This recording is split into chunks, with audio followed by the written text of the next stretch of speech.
ಗರ್ಭಿಣಿಯರು ಮಿಸ್ ಮಾಡದೆ ನೋಡಲೇಬೇಕಾಗಿರುವ ಸ್ಟೋರಿಯನ್ನ guarantee news ನಿಮ್ಮ ಮುಂದೆ ಇಡ್ತಾ ಇದೆ. ಸರ್ಕಾರ ಮಾತೆತ್ತಿದ್ರೆ ಸಾಕು, ಆ ಭಾಗ್ಯ ಕೊಟ್ಟಿದ್ದೀವಿ, ಈ ಭಾಗ್ಯ ಕೊಟ್ಟಿದ್ದೀವಿ, ಇಷ್ಟೆಲ್ಲ ಪಂಚ ಗ್ಯಾರಂಟಿಗಳನ್ನ ಜಾರಿ ಮಾಡಿದ್ದೀವಿ ಅಂತ ಹೇಳಿದ್ದೆ ಬಂತು. ಆದ್ರೆ ಹೆರಿಗೆ ಮಾಡಿಸೋದಕ್ಕೆ ಇದ್ದಂತ ಆಸ್ಪತ್ರೆಯನ್ನ ಕ್ಲೋಸ್ ಮಾಡಿರುವುದು ಜನಪ್ರತಿನಿಧಿಗಳ ಗಮನಕ್ಕೆ ಇಲ್ವಾ? ಸರ್ಕಾರದ ಗಮನಕ್ಕೆ ಇಲ್ವೇ ಇಲ್ವಾ? ಇದರಿಂದ ಅನೇಕ ಗರ್ಭಿಣಿಯರಿಗೆ ದೌರ್ಭಾಗ್ಯದ ಭಾಗ್ಯ ಕೊಡೋದಕ್ಕೆ ಸರ್ಕಾರ ಮುಂದಾಗ್ತಾ ಇದೆಯಾ ಅನ್ನೋದು ಪ್ರಶ್ನೆ ಆಗ್ತಾ ಇದೆ. ಹಂಗಾಗಿ ಇದು ಗರ್ಭಿಣಿಯರು ಮಿಸ್ ಮಾಡದೆ ನೋಡ್ಲೇಬೇಕಾಗಿರುವ ಸ್ಟೋರಿ.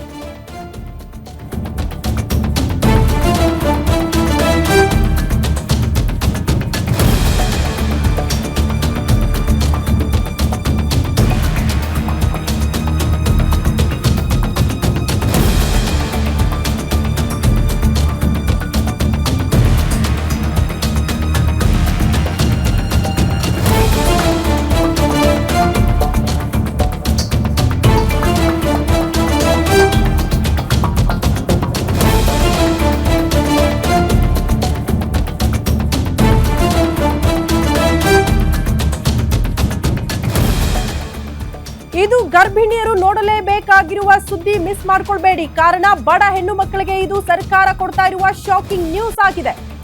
ಭಾಗ್ಯಗಳ ಸರ್ಕಾರದಲ್ಲಿ ಇದೆಂಥ ದೌರ್ಭಾಗ್ಯ ಅನ್ನೋದನ್ನ ಪ್ರಶ್ನೆ ಮಾಡಬೇಕಾದ ಪರಿಸ್ಥಿತಿ. ಗೃಹಲಕ್ಷ್ಮಿ ಶಕ್ತಿ ಯೋಜನೆ ಕೊಟ್ಟು ಮೋಸ ಮಾಡ್ತಾ ಇದೆಯಾ ಸರ್ಕಾರ? ಗ್ಯಾರಂಟಿ ನ್ಯೂಸ್ ನಲ್ಲಿ ಬಿಗ್ ಎಕ್ಸ್ಕ್ಲೂಸಿವ್ ಸ್ಟೋರಿಯನ್ನ ನಿಮ್ಮ ಮುಂದೆ ಇಡ್ತಾ ಇದ್ದೀವಿ. ನಾನಾಗ್ಲೇ ಹೇಳಿದ್ನಲ್ಲ, ಸರ್ಕಾರ ಮಾತೆತ್ತಿದ್ರೆ ಸಾಕು, ಅರೇ ಪಂಚ ಗ್ಯಾರಂಟಿಗಳನ್ನ ಕೊಟ್ಟಂತ ಸರ್ಕಾರ, ಅನೇಕ ಭಾಗ್ಯಗಳನ್ನ ಜಾರಿಗೆ ತಂದಿರುವಂತಹ ಸರ್ಕಾರ ಅಂತ ಪುಂಖಾನುಪುಂಖವಾಗಿ ಹೇಳ್ತಾನೆ ಇರ್ತಾರೆ ನಮ್ಮನ್ನ ಆಳುವ ಜನಪ್ರತಿನಿಧಿಗಳು. ಬಟ್ ಇದರ ಮಧ್ಯದಲ್ಲಿ ಗರ್ಭಿಣಿಯರಿಗೆ ಅದೆಂತ ಅನ್ಯಾಯ ಮಾಡ್ತಾ ಇದೆ ಸರ್ಕಾರ? ಆರೋಗ್ಯ ಸಚಿವರೇ, ಈ ಸ್ಟೋರಿಯನ್ನ ನೋಡ್ಲೇಬೇಕು. ಬಡವರಿಗೆ ಆರೋಗ್ಯ ಇಲಾಖೆಯಿಂದ ಬಹುದೊಡ್ಡ ಅನ್ಯಾಯ ಆಗ್ತಾ ಇದೆ. ಸರ್ಕಾರಿ ಆಸ್ಪತ್ರೆಗಳಲ್ಲಿ ನೀವು ಇನ್ ಮುಂದೆ ಹೆರಿಗೆ ಮಾಡಿಸಂಗಿಲ್ಲ. ಕಾರಣ ಜನಪ್ರತಿನಿಧಿಗಳ ಗಮನಕ್ಕೂ ತರದೆ ಏಕಾಏಕಿ ಹೆರಿಗೆ ಆಸ್ಪತ್ರೆಯನ್ನೇ ಕ್ಲೋಸ್ ಮಾಡಲಾಗಿದೆಯಂತೆ. ಉಚಿತ ಹೆರಿಗೆ ಮಾಡಿಸುತ್ತಿದ್ದ ಆಸ್ಪತ್ರೆಗಳು ಇನ್ನು ಮುಂದೆ ಬಂದ್ ಆಗುತ್ತಾ? ಆರೋಗ್ಯ ಇಲಾಖೆಯಿಂದ ಬಡವರಿಗೆ ಶಾಕಿಂಗ್ ಆದೇಶ ನೀಡಲಾಗಿದೆ. ನಿಗದಿತ ಪ್ರಮಾಣದಲ್ಲಿ ಹೆರಿಗೆ ಆಗ್ತಾ ಇಲ್ಲ ಅಂತ ಕ್ಲೋಸ್ ಮಾಡೋದಕ್ಕೆ ನಿರ್ಧಾರ ಆಗಿದೆಯಂತೆ. ಆರೋಗ್ಯ ಇಲಾಖೆಯಿಂದ ಹೆರಿಗೆ ಆಸ್ಪತ್ರೆಗಳು ಇನ್ನು ಮುಂದೆ ಕ್ಲಿನಿಕ್ಗಳಾಗಿ ಕೆಲಸ ಮಾಡುತ್ತಾ? ಹೆರಿಗೆಗಾಗಿ ಇನ್ನು ಮುಂದೆ ಖಾಸಗಿ ಆಸ್ಪತ್ರೆಗಳಿಗೆ ಬಡಬಗ್ಗರು ಹೋಗಬೇಕಾ? ಹೆರಿಗೆ ಆಸ್ಪತ್ರೆಗಳು ಇನ್ನು ಮುಂದೆ ಕೆಮ್ಮು, ಶೀತ, ಜ್ವರಕ್ಕೆ ಮಾತ್ರ ಚಿಕಿತ್ಸೆ ಕೊಡೋದಾ? ರಾಜ್ಯದಾದ್ಯಂತ 230 ಸರ್ಕಾರಿ ಹೆರಿಗೆ ಆಸ್ಪತ್ರೆ ಬಂದ್ ಮಾಡೋದಕ್ಕೆ ಸರ್ಕಾರ ಮುಂದಾಗ್ತಾ ಇದೆ. ಆರೋಗ್ಯ ಇಲಾಖೆ ಪ್ರಧಾನ ಕಾರ್ಯದರ್ಶಿ ಹರ್ಷ ಗುಪ್ತಾ ಆದೇಶವನ್ನ ಹೊರಡಿಸಿದ್ದಾರಂತೆ ಈ ವಿಚಾರಕ್ಕೆ ಸಂಬಂಧಪಟ್ಟಂತೆ.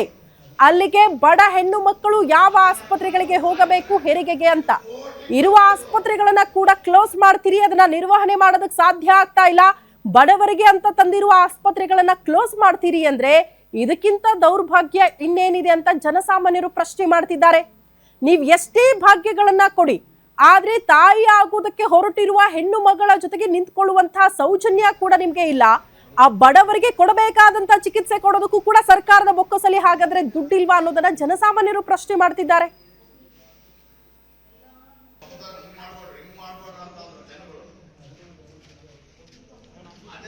ಬಗ್ಗೆ ಮತ್ತಷ್ಟು ಡೀಟೇಲ್ಸ್ ಅನ್ನ ಕೊಡ್ತಾ ಹೋಗ್ತಾರೆ ಮೆಟ್ರೋ ಬ್ಯೂರೋ ಚೀಫ್ ಉಲ್ಲಾಸ್ ಕಿರುವಾಸೆ ನೇರ ಸಂಪರ್ಕದಲ್ಲಿ ಜಾಯಿನ್ ಆಗ್ತಿದ್ದಾರೆ.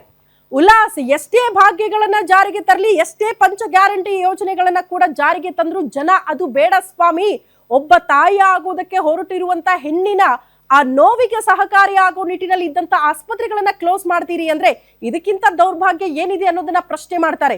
ಇದನ್ನ ನಿರ್ವಹಣೆ ಮಾಡೋದಕ್ಕೆ ಸರ್ಕಾರದ ಬೊಕ್ಕಸದಲ್ಲಿ ದುಡ್ಡಿಲ್ವಾ, ಅಥವಾ ಈ ಆಸ್ಪತ್ರೆಗಳನ್ನ ನಡೆಸೋದಕ್ಕೆ ಜನಪ್ರತಿನಿಧಿಗಳಿಗೆ ಮನಸ್ಸಿಲ್ವಾ, ಹಿಂಗೆ ಅಂತ?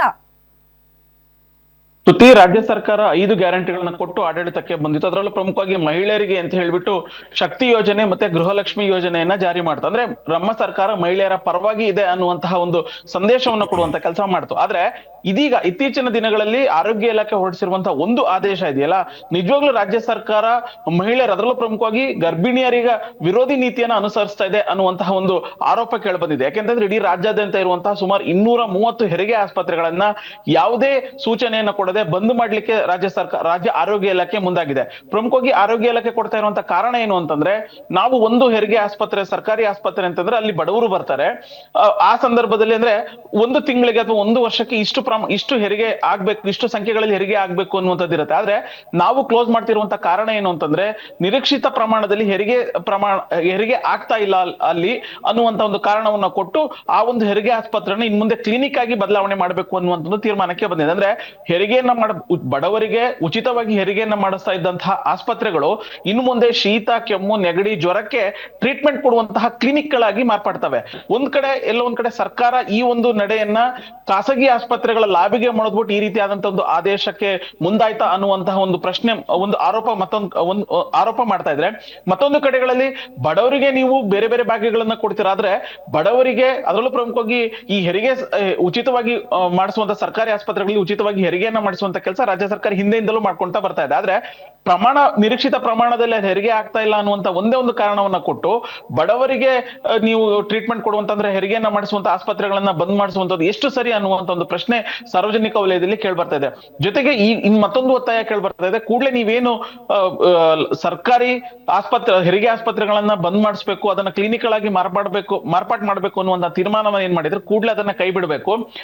ನೀವು ನಿಮ್ಮ ನಿರ್ಧಾರ ಎಲ್ಲೋ ಒಂದ್ ಕಡೆ ಖಾಸಗಿ ಆಸ್ಪತ್ರೆಗಳ ಲಾಭಿಗೆ ಮಾಡೋದು ಈ ನಿರ್ಧಾರವನ್ನ ಕೈಗೊಂಡಿದೆ ಅಂತೇಳಿ. ಎಕ್ಸಾಂಪಲ್, ಈಗ ಯಾವ್ದೋ ಒಂದು ಹಳ್ಳಿಗಳಲ್ಲಿ ಒಂದು ಆಸ್ಪತ್ರೆಯಲ್ಲಿ ಹಳ್ಳಿಯಲ್ಲಿರುವಂತಹ ಒಂದು ಮಹಿಳೆ ಹೆರಿಗೆ ನೋವು ಕಾಣಿಸ್ಕೊಂಡ್ರೆ ಪಕ್ಕದಲ್ಲೇ ಇದ್ದಂತಹ ಒಂದು ಹೆರಿಗೆ ಆಸ್ಪತ್ರೆನ ಈಗ ಕ್ಲೋಸ್ ಮಾಡಿದ್ದೆ ಆದ್ರೆ ಸುಮಾರು 40-50 ಕಿಲೋಮೀಟರ್ ಆಸ್ಪತ್ರೆಗೆ ಹೋಗ್ಬೇಕಾದಂತ ಒಂದು ಅನಿವಾರ್ಯತೆ ನಿರ್ಮಾಣ ಆಗುತ್ತೆ. ಸೊ ಆರೋಗ್ಯದ ಸಮಸ್ಯೆನೂ ಕೂಡ ಉದ್ಭವ ಆಗುತ್ತೆ. ಕೂಡಲೇ ಈ ನಿರ್ಧಾರವನ್ನು ಕೈ ಬಿಡಬೇಕು ಅನ್ನುವಂತ ಒಂದು ಒತ್ತಾಯ ಕೇಳಿ ಬರ್ತಾ ಇದೆ ಶ್ರುತಿ.